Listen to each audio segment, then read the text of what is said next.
Hello, dear listener. In this video, we will talk about a complex and subtle topic: how parental expectations shape a child's personality, how they can help them grow or, on the contrary, break them, why one becomes stronger while the other loses their voice, and most importantly, how to recognize these mechanisms and rebuild relationships based on mutual understanding, not ambition. We often hear, "I do everything for you. You should be better than me. I gave up my dream for you." These words seem filled with love, but behind them, there's often something else: unfulfilled expectations, projections, and sometimes the weight of disappointment. We will talk not only about how expectations shape a child's personality, but also about the mark they leave on the soul of a parent. Why it is sometimes difficult for them to let go and accept another as he is. Together, we will explore what it means to truly love and why it does not always coincide with imposing one's desires. So let's begin. The nature of parental expectations. Where do parental expectations come from? Why? As adults, do we often discover an inner judge inside us whose voice sounds like the voice of our mother or father? The answer lies in the very structure of the human psyche. Parental expectations are not just a whim or control. They are a continuation of their fears, ambitions, and hopes, formed under the influence of their own experience and the environment in which they grew up. Many parents strive to pass on the best, to put into the child everything that they themselves lacked. This is quite natural, but here lies a trap. Sometimes a person unconsciously strives not for the good of the child, but for the realization of his own unfinished story. Psychologists call this projection, when a parent sees in the child not a separate person, but an extension of himself. For example, a mother who is not allowed to become an artist may subtly push her daughter to be creative, even if she dreams of a different life. Or a father who suffered from poverty may instill a cult of success and income as the only worthy goal. Added to this are cultural scenarios. In some societies, children are perceived as a long-term investment, as bearers of the family's honor. Their expectations can be especially harsh. You must become what I did not become, and what our family is proud of. Thus, parental expectations are not just external pressure. They are a complex alloy of love, fear, personal trauma, dreams, and social norms. And in order to heal this knot, it is important not to reject the parent, but to realize that their pain and history are hidden in their expectations and not always your path. How this affects a child. When parental expectations become the main reference point for a child, a false identity begins to form inside him. One that answers not the question, "Who am I?" but the question, "How do they want to see me?" He lives adapting to someone else's scenario, often not noticing that this scenario does not contain his true I. Psychoanalyst Donald Winnicott called this the formation of a false self, a protective shell designed to meet the demands of the environment. In order to preserve love and approval, the child adapts, suppressing his desires, dreams, impulses. On the outside, an exemplary student, an obedient son, a convenient daughter. On the inside, emptiness, anxiety, fear of being rejected for showing his true self. This is how the syndrome of an excellent student is born. Not so much a desire for knowledge, as a painful dependence on external evaluation. A person learns from childhood, "I am loved for the result, and not just for what he is." This lays the foundation for future anxiety, perfectionism, the inability to accept mistakes, difficulties with self-worth. Psychologist Alfred Adler emphasized, success without self-realization leads not to satisfaction, but to internal discord. If a child follows someone else's trajectory, even having achieved formal success, he often faces an existential crisis. Why all this if it is not mine? Research in the field of adolescent and adult psychology confirms. Children who grew up in an atmosphere of constant expectations and pressure often suffer from chronic anxiety, difficulty in making decisions, and reduced empathy for themselves. It is difficult for them to realize their desires. They're accustomed to focusing on how it should be and not how I want. The worst thing is that in such a system, contact with the inner voice is lost, the one that suggests the path, leads to talent, to personal freedom. Forced adherence to other people's expectations, in fact, turns off the navigation system of the soul. And even when such a child becomes an adult, he may not understand for a long time why he feels tired of his own life. He burned out not because he worked too much, but because he was not himself for too long. How expectations affect the parent. When a parent places inflated or unconscious expectations on a child, this eventually begins to affect their own state. Disappointment from not meeting these expectations can overshadow the natural joy of parenting. Instead of live contact and acceptance, a wall of discontent grows, often silent but very noticeable. Many parents, without realizing it, make the child's success a measure of their own worth. As psychologist Carl Rogers said, a person tends to perceive others through the prism of his or her attitudes, and a parent often sees a child as an extension of himself or herself, rather than a separate individual. If a child has not achieved, does not try, has not lived up to, this is perceived as a personal failure.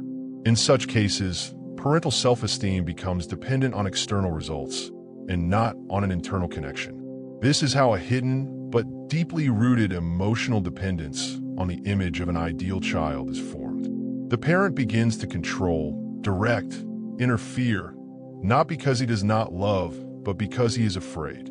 Afraid that if not me, then who? Afraid that the child will go the wrong way and will suffer.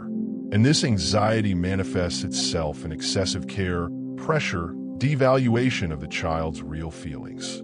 But the more pressure, the more distance. The more attempts to correct, the more the child closes off. This in turn causes the parent to feel a loss of control, pain, distance. It turns out to be a paradox. The stronger the love expressed through control, the weaker the real closeness. And in this dynamic, both suffer. The parent loses contact with the real child, continuing to argue with the imaginary one, whom he would like to raise. And the longer this illusion persists, the harder it is to let it go. A model transmitted through generations. The pattern of transmission across generations is one of the most complex and important topics in family dynamics. Often, we do not notice how our expectations, attitudes, and emotional experiences become invisible threads that connect generations with each other. The phrase, "my mother did not give it to me, I will give it to you," reflects the essence of such transmission well. Parents try to correct their own childhood traumas or unmet needs, unwittingly repeat old scenarios in relationships with children, sometimes in an intensified form. On the other hand, there is also the opposite approach, the desire to protect the child from the suffering that they themselves experienced, which can also lead to overprotection and excessive control. Transgenerational psychology is a field that studies precisely these transmission mechanisms, how emotional burdens and beliefs are transmitted through unconscious patterns, family secrets, and unresolved conflicts. Murray Bowen, in his theory of family systems, said that the family is an emotional unit where each member is interconnected with the others, and the influence of ancestors is built into psychological structures. Bert Hellinger, the founder of systemic constellations, found that the unconscious repetition of family scenarios can block the development and happiness of subsequent generations. This phenomenon is difficult to recognize, since it often manifests itself indirectly, but in the form of recurring conflicts, fears, behavior patterns that seem natural or normal. The influence of such patterns is felt not only at the level of parents and children, but also on grandchildren. Either they involuntarily continue the chain, or, having realized the problem, try to break it, creating new, healthy patterns. In order not to become hostages of transmitted scenarios, it is important to develop awareness, talk about family stories, not be afraid to raise difficult topics, seek help from psychologists if necessary. This helps to free oneself from the legacy of pain and disappointment, to build more mature and harmonious relationships. Thus, understanding transgenerational processes is not just a theoretical interest, but a real tool for changing life and destiny, an opportunity to break circles and give the next generation freedom of choice and happiness. After all, as Carl Jung said, what is unconscious to a person's consciousness becomes destiny. Become aware in order to change. Expectations depending on attachment type. Attachment is not just an emotional connection, but a fundamental mechanism that forms an internal model of relationships, influencing the entire future life of a person. Children with a secure attachment type feel safe and know that they can rely on loved ones in difficult situations. For such children, parental expectations are perceived as support, a guide, and an opportunity to develop. They are able to confidently accept challenges and cope with demands without feeling excessive pressure. Secure attachment creates a stable internal support that helps the child learn, explore the world, and build healthy relationships without losing their sense of self-worth.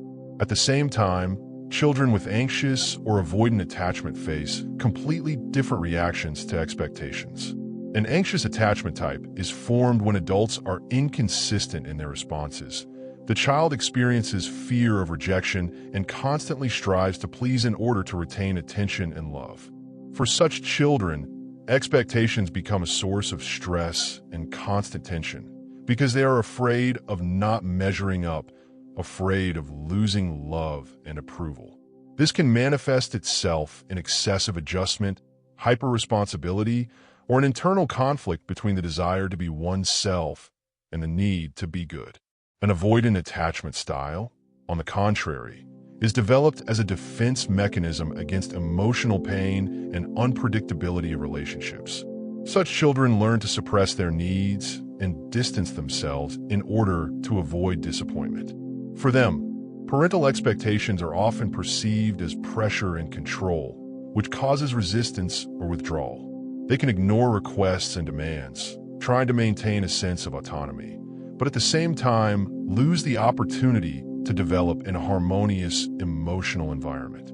Understanding these characteristics helps parents and teachers consciously approach the formation of expectations and communication with children. When adults take into account the child's attachment style, they can choose more supportive and adaptive forms of interaction. For example, for anxious children, it is important to strengthen the feeling of security and consistency, and for avoidant children, to respect personal boundaries and gradually build trust. Thus, attachment theory not only explains the reasons for differences in response to expectations, but also opens the way to how to create conditions in which each child can reveal his or her potential without unnecessary pressure and trauma. Ultimately, this helps to build relationships based on mutual respect and understanding, which is the key to healthy development and psychological well-being of both the child and the entire family. Silent expectations. Silent expectations are one of the most subtle and, at the same time, destructive forms of pressure that children can experience in relationships with their parents. Often, parental demands are not voiced openly. They're hidden behind unspoken glances, tone of voice, or barely perceptible hints. Psychologists call this hidden pressure. It is invisible at first glance, but deeply affects the child's inner world. Children are amazingly sensitive creatures. They catch every little thing: tense silence after failure, comparison with a more successful peer, hidden disappointment in the voice. Even if words like "you should," "you must" are not spoken, the child perceives these messages and forms an internal scenario from them, often erroneous. A conviction is born in the head: I am not good enough, I constantly let down, I am not accepted as I am. It is like an invisible shadow that overshadows joy and confidence. The works of thinkers such as Carl Rogers emphasize the importance of unconditional acceptance of a child. Rogers said that love and support must be unconditional, otherwise the child begins to build his or her value through the prism of other people's expectations.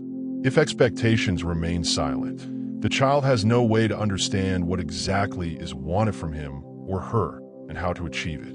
An internal conflict arises, which leads to a decrease in self-esteem and the development of anxiety. The psychological mechanisms here are obvious.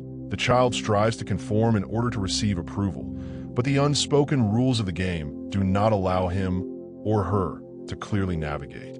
He or she learns to guess, interpret, and sometimes even read the minds of his or her parents, which is impossible to do completely and leads to erroneous conclusions. For example, comparison with another child does not cause motivation, but a feeling of inferiority. An unexpressed disappointment becomes a source of fear and avoidance of close relationships. To avoid the destructive influence of silent expectations, it is important for parents to learn to talk about their feelings and needs openly and kindly. Instead of waiting for the child to guess, it is better to discuss what is important to you and at the same time emphasize that love and support remain unconditional. This creates a space for trust and mutual understanding, where the child feels safe and is able to develop as an independent person.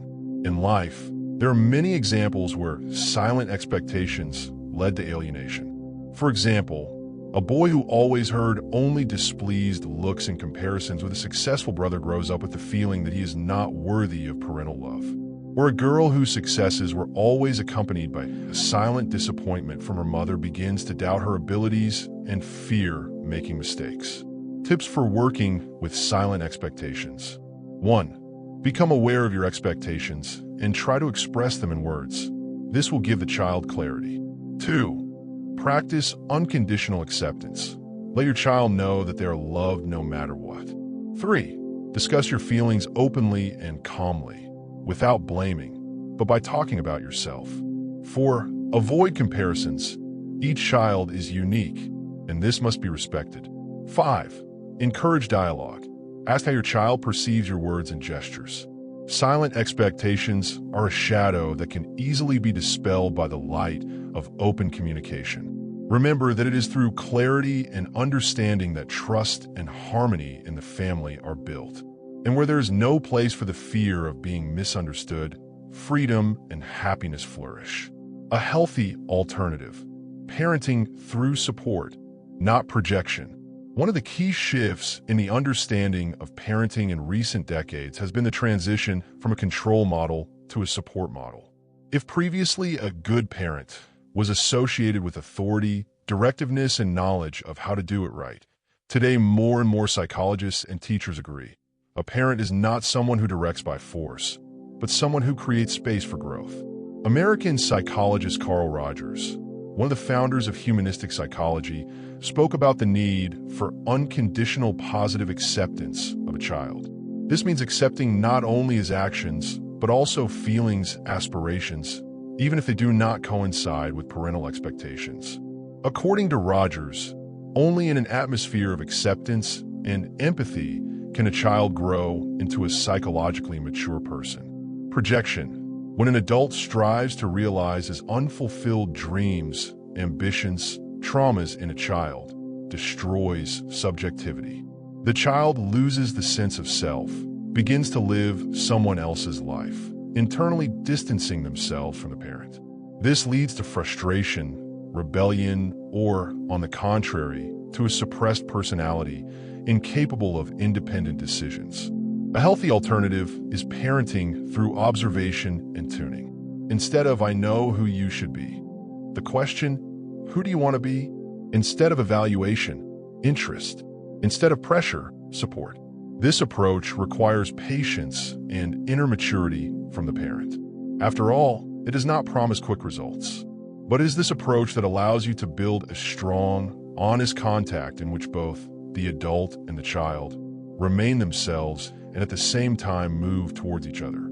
How to rebuild relationships. Rebuilding the relationship between a parent and an adult child means abandoning the previous system of roles, where one leads and the other follows. This does not mean the destruction of the connection. On the contrary, it is the path to a more mature, honest, and lively dialogue.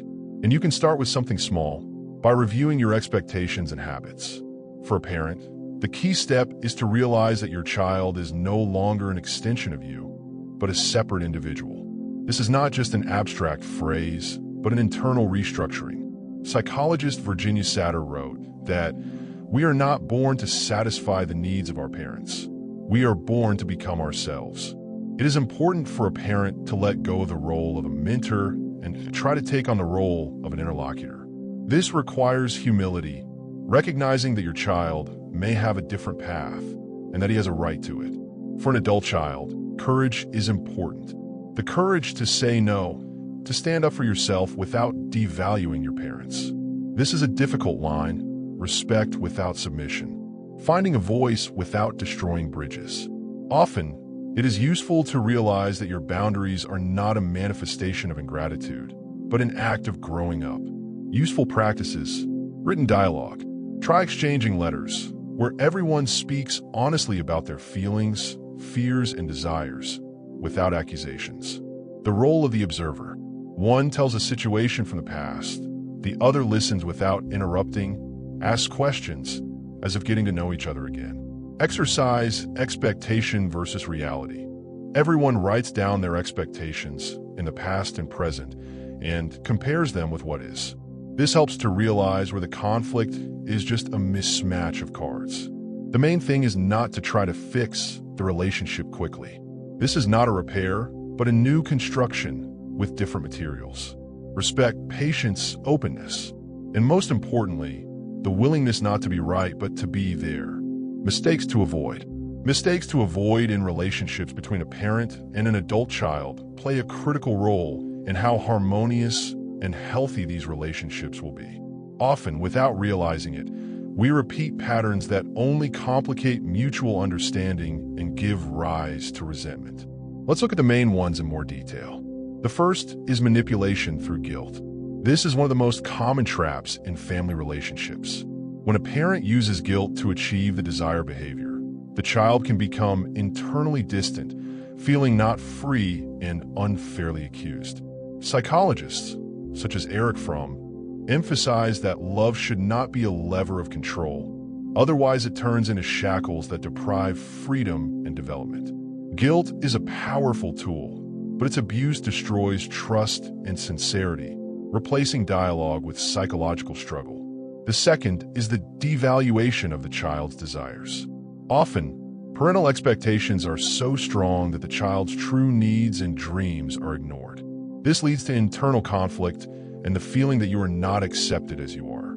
As Carl Rogers, one of the founders of humanistic psychology, noted, a person needs a condition where he is perceived and accepted without judgment. Devaluation reduces self-esteem and gives rise to rejection. Third is the substitution of love with control. Control is often disguised as care, but in fact it limits personal freedom. Such behavior may look like constant supervision, checking, advice that does not take into account the child's opinion. Philosophers and psychologists warn, true love implies respect for the freedom of another and not suppression of his choice. Fourth is the assessment of success instead of contact with the person. Parents sometimes measure the value of a child by achievements, grades, career, forgetting that it is more important to understand who this person is inside. This creates pressure and alienation when the relationship turns into a competition or a tool for achieving goals, rather than a lively, mutually respectful contact. By avoiding these mistakes, we can create stronger and more sincere connections. Start with an honest self-analysis. Which of these patterns are present in your relationship?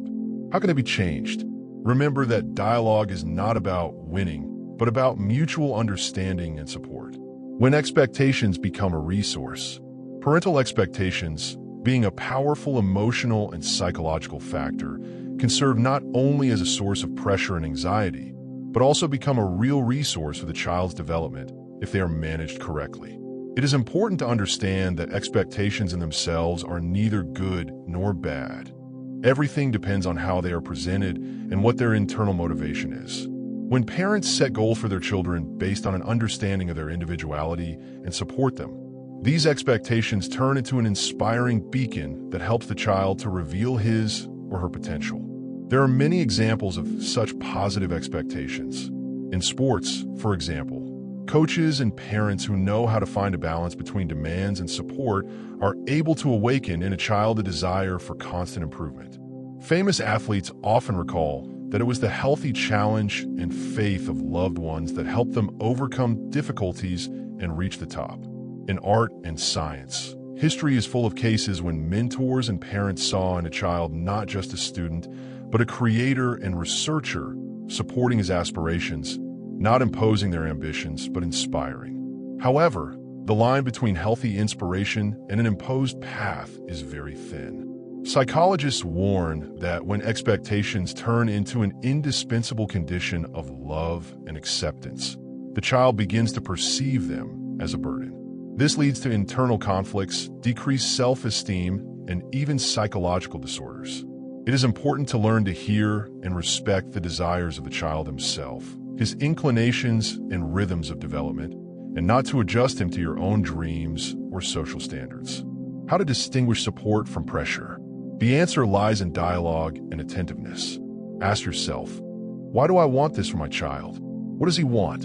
How does he feel in this process? If the answer is support, not control, inspiration, not fear of failure, then expectations really become a resource. They help build motivation based on internal aspiration, not external coercion. Thus, parental expectations can become a powerful tool that does not break, but strengthens the personality, helps to reveal talents, and build self-confidence. The main thing is not to forget that a child is not a project, but a living person with his own dreams and characteristics, and it is respect for his uniqueness that makes expectations truly creative. Conclusion. Transition to a new type of connection. Historically, family ties were built on a hierarchy. Parents are authorities, children are subordinates, awaiting instructions and guidance. However, modern reality requires a new approach, where relationships become partnerships. Such a transition is not just a change of roles, but a profound change in the perception of each other as equal subjects, each of whom has their own autonomy, right to choose, and individuality. From hierarchy to partnership means abandoning dictatorship and control in favor of dialogue and joint search for solutions. This is a paradigm shift when the authority of parents ceases to be the basis for unconditional submission, but becomes a source of wisdom that is listened to, but not imposed. Psychologist Erik Erikson emphasized the importance of autonomy and identity in the development of an adult, which confirms the need to recognize an adult child as a full-fledged person, capable of independent decisions. From pressure to trust is an invitation to stop manipulating fear, guilt, or shame to achieve obedience.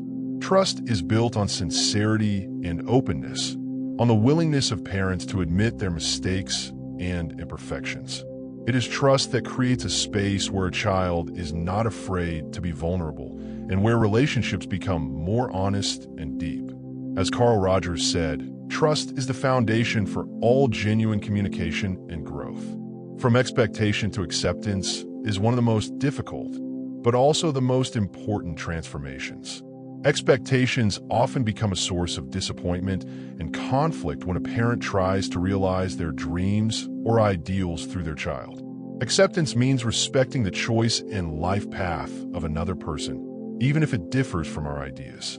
This frees both parties from the burden of claims and allows relationships to be built on love and respect, rather than on conventions and demands. Such a transition is not a one-time event, but a process that requires patience, mutual work, and a willingness to change. But it is precisely this that opens the door to new, more mature, and harmonious relationships, where both parties can develop and support each other without masks and roles. This is the transition from parent-child to person-person, from power to respect, from control to freedom. This new type of connection is not a utopia, but an achievable goal that allows you to maintain warmth and closeness in the family, despite differences in time. And this is the path you should choose to stop losing each other and start truly hearing and seeing. How close do you think your experience is to this idea? Share your thoughts in the comments. Your opinion is important and can help others find their way. Thanks for watching, and see you in the next video.